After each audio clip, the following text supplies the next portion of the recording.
वक्फ में मिलने वाली जमीन या संपत्ति की देखरेख के लिए कानूनी तौर पर एक संस्था बनी जिसे वक्फ बोर्ड कहते हैं। साल 1947 में देश का बंटवारा हुआ तो काफी संख्या में मुस्लिम देश छोड़कर पाकिस्तान चले गए। वहीं पाकिस्तान से काफी सारे हिंदू भारत आए थे। साल 1954 में संसद ने वक्फ एक्ट 1954 के नाम से कानून बनाया। वहीं साल 2022 में देश के तत्कालीन केंद्रीय अल्पसंख्यक कार्य मंत्री मुख्तार अब्बास नकवी ने राज्यसभा में एक लिखित जवाब में बताया था कि देश में वक्फ बोर्ड के पास कुल कितनी संपत्तियां हैं। इस जवाब के अनुसार वक्फ बोर्ड के पास देश में तकरीबन 7,85,934 संपत्तियां हैं। दरअसल केंद्रीय वक्फ परिषद अल्पसंख्यक मामलों के मंत्रालय के प्रशासनिक नियंत्रण के तहत एक वैधानिक निकाय है, जिसकी स्थापना वक्फ अधिनियम 1954 में दिए गए प्रावधान के अनुसार केंद्र सरकार के सलाहकार निकाय के रूप में साल 1964 में की गई थी। वक्फ बोर्ड को मिली असीमित शक्तियों पर अंकुश लगाने और बेहतर प्रबंधन और पारदर्शिता के लिए सरकार ने लोकसभा में गुरुवार को एक विधेयक पेश किया, जिसका विपक्ष ने जोरदार तरीके से विरोध किया। नमस्कार, आप देख रहे हैं डीसी न्यूज इंडिया और मैं हूं आपके साथ संजय मिश्रा। केंद्र सरकार ने इस बिल को लोकसभा में पेश किए जाने से पहले कहा था कि इस बिल को पेश करने का मुख्य मकसद है वक्फ की संपत्तियों का सुचारू रूप से संचालन करना और उसकी देखरेख करना। लोकसभा में वक्फ बोर्ड संशोधन बिल को पेश कर दिया गया। इस बिल को अल्पसंख्यक मंत्री किरण रिजिजू ने पेश किया। इस बिल को पेश करने के साथ ही लोकसभा में विपक्षी दलों ने जमकर हंगामा शुरू कर दिया। कांग्रेस के नेता के वेणुगोपाल ने कहा कि यह बिल संविधान के खिलाफ है। उन्होंने कहा कि यह विधेयक संविधान पर एक बुनियादी हमला है। इस विधेयक के जरिए मोदी सरकार यह प्रावधान कर रही है कि गैर मुस्लिम भी वक्फ गवर्निंग काउंसिल के सदस्य हों, जो कि धार्मिक स्वतंत्रता पर सीधे सीधे हमला है। के वेणुगोपाल ने यह भी कहा कि भारत के लोग इस तरह की विभाजनकारी राजनीति को अब नहीं सहेंगे। उन्होंने कहा कि हम हिंदू हैं, लेकिन साथ ही साथ हम अन्य धर्मों की आस्था का भी सम्मान करते हैं। यह विधेयक महाराष्ट्र हरियाणा चुनाव के लिए खास है। केंद्र की मोदी सरकार पर तंज कसते हुए के वेणुगोपाल ने कहा कि आप ये नहीं समझते कि पिछली बार भारत के लोगों ने स्पष्ट रूप से आपको सबक सिखाया था। यह संघीय व्यवस्था पर सीधे सीधे हमला है। This bill, through this bill, they are putting a proviso that non-Muslims also be the member of the governing council. Sir, through you, sir, I would like to ask a question to the government. Whether we think about the Supreme Court constitute the board of Ayodhya, whether anybody can think that a non-Hindu be the part of Ayodhya Mandir board, sir? Sir, we are believing in, sir, I told that. Guruvayur temple, there is a temple Devaswam board. Anybody can believe that that temple Devaswam board can a non-Hindu? Sir, this is only this provision, anybody, non-Muslims also be part of Waqf Council is correctly an attack on the faith and freedom of religion. Correctly. Sir, that we are talking about you are telling we are the constitution. When we are showing the constitution, you are telling you people are protecting the constitution. This is a fundamental attack on constitution. This bill is a fundamental. Now you are going for Muslims. Next you will go for Christians. Next you will go for Jains. Next you will go for Parsi. Samajwadi party के अध्यक्ष अखिलेश यादव ने वक्फ board संशोधक bill को लेकर केंद्र सरकार और Bharatiya Janata party पर तीखा हमला बोला है। सपा अध्यक्ष ने कहा कि भाजपा इस वक्त बोर्ड संशोधन के बहाने जमीन को हथियाना चाहती है। उन्होंने आरोप लगाया कि भारतीय जनता पार्टी एक रियल एस्टेट कंपनी की तरह काम कर रही है। इस दौरान उन्होंने नजूल संपत्ति और अन्य जमीनों को लेकर भी हमला बोला। समाजवादी पार्टी के मुखिया अखिलेश यादव ने वक्फ बिल का विरोध करते हुए सोशल मीडिया एक्स पर लिखा कि वक्फ बोर्ड का यह सब संशोधन भी बस एक बहाना है, जबकि रक्षा, रेल और नजूल लैंड की तरह जमीन बेचना मोदी सरकार का मुख्य निशाना है। यही नहीं, अखिलेश यादव ने यह भी कहा कि वक्फ बोर्ड की जमीनें डिफेंस लैंड, रेल लैंड, नजूल लैंड के बाद भाजपाइयों के लाभार्थ योजना की श्रृंखला की एक बड़ी कड़ी मात्र है। भाजपा क्यों नहीं खुलकर लिख देती कि भाजपाई हित में जारी। सपा अध्यक्ष ने कहा कि इस बात की लिखकर गारंटी दी जाए कि वक्फ बोर्ड की जमीनें बेची नहीं जाएंगी। विधेयक का विरोध करते हुए अखिलेश यादव ने कहा कि सरकार लोकसभा के अध्यक्ष के अधिकार में भी कटौती करने की तैयारी कर रही है। लोकसभा स्पीकर की तरफ इशारा करते हुए अखिलेश यादव ने कहा कि हमें और पूरे विपक्ष को आपके लिए लड़ना होगा। इस पर अमित शाह ने कड़ी नाराजगी जताई। उन्होंने कहा कि अखिलेश यादव आसन का अपमान कर रहे हैं। आसन के अधिकार सदन के अधिकार है। इसके बाद ओम बिरला ने सदन के सदस्यों से आसन पर टिप्पणी नहीं करने की अपील की। ये बिल जो इंट्रोड्यूस हो रहा है, ये अध्यक्ष महोदय बहुत सोची समझी राजनीति के तहत हो रहा है। अध्यक्ष महोदय, जब लोकतांत्रिक तरीके से चुने जाने की पहले से प्रक्रिया है तो उसको नॉमिनेट क्यों किया जा रहा है? वहीं जहां अन्य धार्मिक जो मसले हैं, बॉडीज़ हैं, उनमें कोई गैर बरादरी का नहीं आता है। मान लीजिए वक्फ बोर्ड में गैर मुस्लिम को शामिल करने का औचित्य क्या बनता है?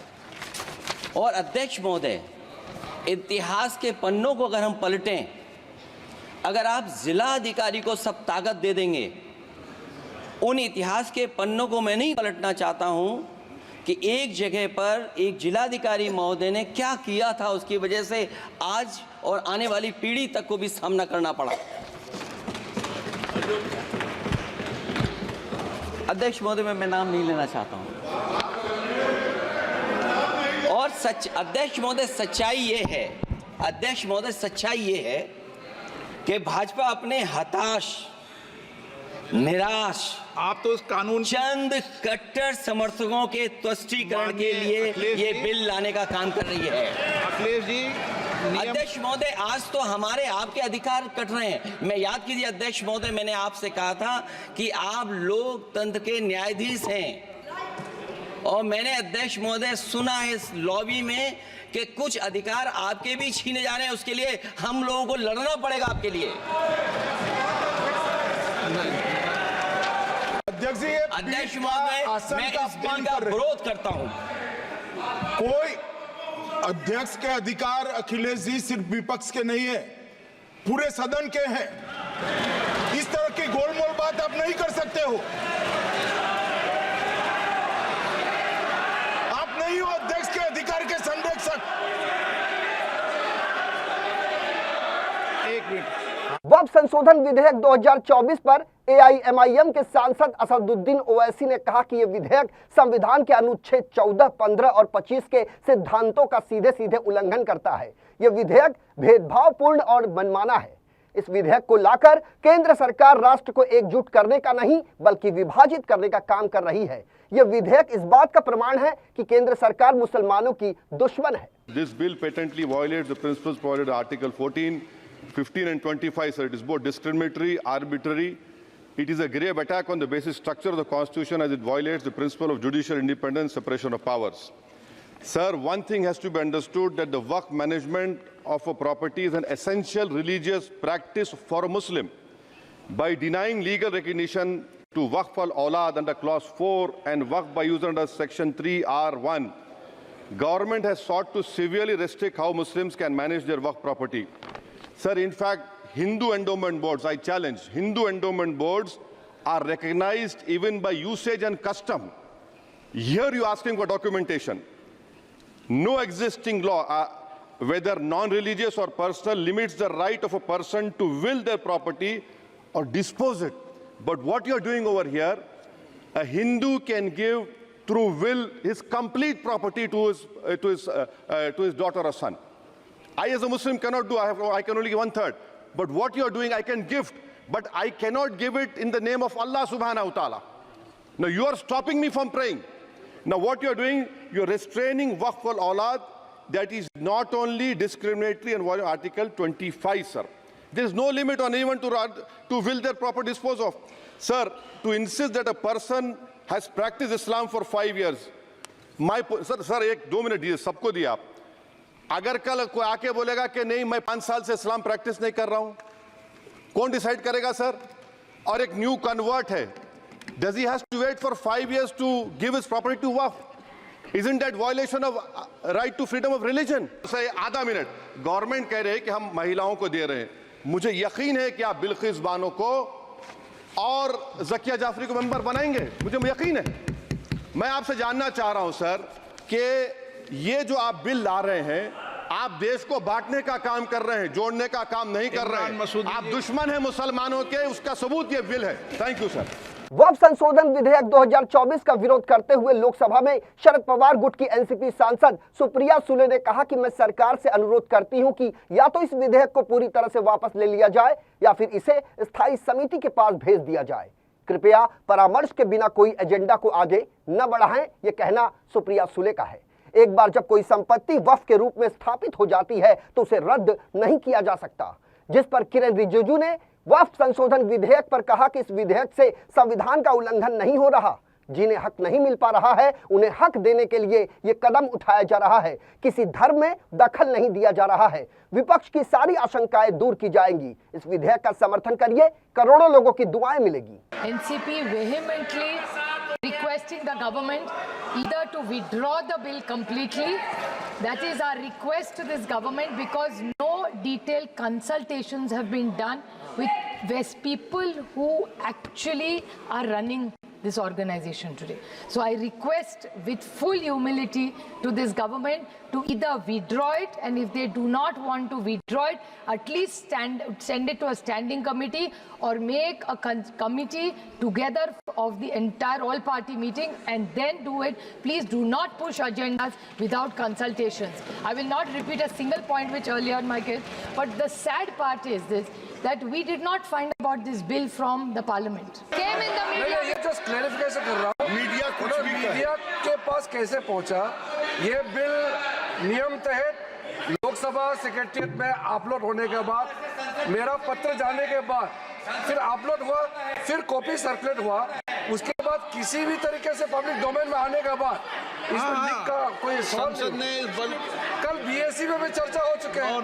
कल बीएससी में सारे पार्टी के मेंबर्स बैठ करके चर्चा भी हो चुकी। संसद में 8 अगस्त को पेश किए गए वक्फ बोर्ड बिल पर बिहार के मुख्यमंत्री नीतीश कुमार की पार्टी के सांसद ने बड़ा बयान दिया है। जेडीयू सांसद राजीव रंजन उर्फ लल्लन सिंह ने स्टैंड साफ करते हुए कहा कि वक्फ बोर्ड बिल कहां से मुसलमान विरोधी है, इसे पारदर्शिता के लिए लाया जा रहा है। केंद्रीय मंत्री सिंह ने अपनी बात रखते हुए जमकर गर्जना की। वक्फ बोर्ड को लेकर लल्लन सिंह ने विपक्ष से कहा कि आपकी मस्जिद के साथ छेड़छाड़ करने का कोई प्रयास नहीं किया जा रहा है। ये एक कानून से बनी हुई संस्था है। उस संस्था को पारदर्शी बनाने के लिए ये कानून लाया जा रहा है जिसमें पारदर्शिता होनी चाहिए। कानून से बनी कोई भी संस्था अगर निरंकुश होगी तो उसमें पारदर्शिता लाने के लिए सरकार को कानून बनाने का पूरा हक है। लल्लन सिंह ने कहा कि विपक्ष के लोग इसकी तुलना मंदिर से कर रहे हैं, जबकि यहाँ कोई धर्म के नाम पर बंटवारा नहीं हो रहा है। विपक्ष के लोग सिर्फ भ्रम फैलाना चाहते हैं। कई माननीय सदस्यों की बात सुनने से ऐसा लग रहा है जैसे यह जो संशोधन लाया गया वक्फ बोर्ड के कानून में यह मुसलमान विरोधी है। कहां से ये मुसलमान विरोधी है? कौन सा इसका कानून मुसलमान विरोधी बताता है? यहाँ उदाहरण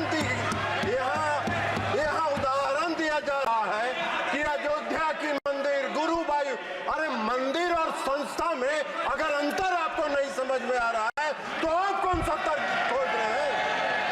अरे ये मंदिर नहीं है, आपके मस्जिद को छेड़छाड़ करने का प्रयास नहीं किया जा रहा है। यह एक कानून से बना हुआ संस्था है। उस संस्था को पारदर्शी बनाने के लिए कानून बनाया जा रहा है। पारदर्शिता होना चाहिए। कोई निरंकुश संस्था कोई भी कानून से, वक्फ बोर्ड कैसे बना? वक्फ बोर्ड किसी कानून से बना है, और कानून से बना हुआ कोई भी संस्था अगर निरंकुश होगा तो उसमें पारदर्शिता लाने के लिए सरकार को हक है, अधिकार है कानून बनाने का। अब ये उसकी तुलना कर रहे हैं, मंदिर से। ये मंदिर से कहाँ उसका मतलब है? कोई धर्म के नाम पर बंटवारा नहीं हो रहा है। ये भ्रम फैलाना चाहते हैं। और ये बात करते हैं अल्पसंख्यकों की, अल्पसंख्यक की बात कर रहे हैं। केसी वेणुगोपाल जी अल्पसंख्यक की बात करते हैं। इस देश में हजारों पंजाबी सिखों को किसने मारने का काम किया था? किसने उसकी हत्या की थी? आपने की थी, आपकी पार्टी ने किया था। हम उसके गवाह हैं। हजारों सिख समुदाय, कौन सा सिख समुदाय जो टैक्सी ड्राइवर था उसने इंदिरा गांधी की हत्या की थी? सड़कों पर घूम के सिखों की हत्या कर रहे हैं और अल्पसंख्यक की दुहाई दे रहे हैं।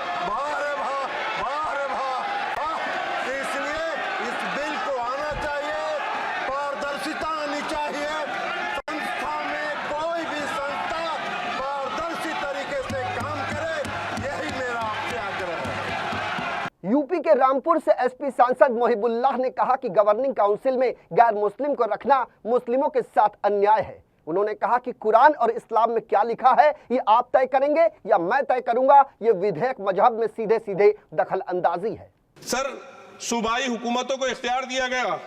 सर, हिंदू एंडोमेंट में जो कर्नाटका और तमिलनाडु में है वहां कोई मुस्लिम नहीं हो सकता।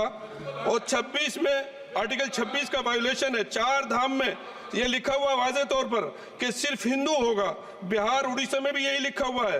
पंजाब हरियाणा में गुरुद्वारा प्रबंधन कमेटी में सिर्फ सिख होगा ओनली, और ये उनका अधिकार है जिसको माना गया है। लेकिन मुस्लिम के साथ में यह अन्याय क्यों है?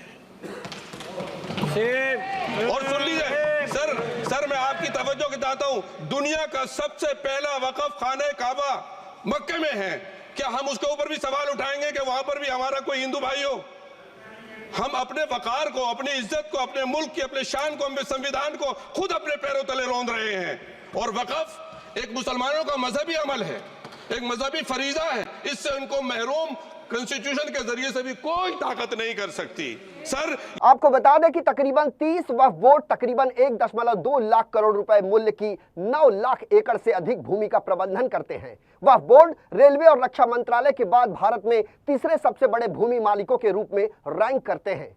केंद्र सरकार के इस नए विधेयक में कई महत्वपूर्ण सुधारों का प्रस्ताव है, जिसमें राज्य वक्फ बोर्डों के साथ एक केंद्रीय वक्फ परिषद की स्थापना भी शामिल है।